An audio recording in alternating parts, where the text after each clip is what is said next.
Want to learn how to use ChatGPT like a beginner and get better answers fast?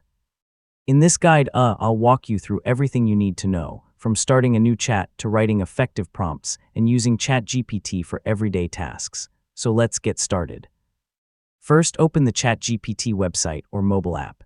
If you already have an account, sign in with your email or another supported login method. If you're new, create a free account by following the registration steps. After signing in, you'll arrive at the main chat screen. Click the New Chat button to start a fresh conversation. This keeps your questions organized and makes it easier to return to previous chats later. Now click inside the message box and type your question or request. You can ask for explanations, summaries, writing help, coding assistance, travel ideas, study support, or almost anything else. The more specific your prompt is, the better your results will usually be. If the first answer isn't exactly what you need, don't start over.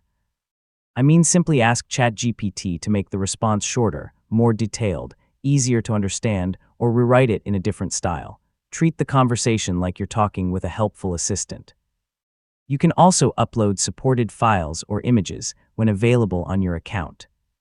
For example, ask ChatGPT to summarize a document, explain a chart, review an image, or help analyze information from your files. Depending on your plan and device, you may have access to additional features like voice conversations, image generation, web browsing, or custom GPTs. Explore the available tools from the sidebar or toolbar to see what your account includes. Your conversations are usually saved automatically, making it easy to return to them later.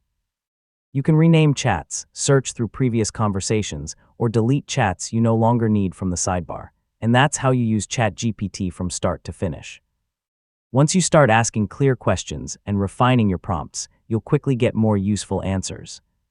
So if this guide helped you, don't forget to like the video, subscribe for more tutorials, and thanks for watching.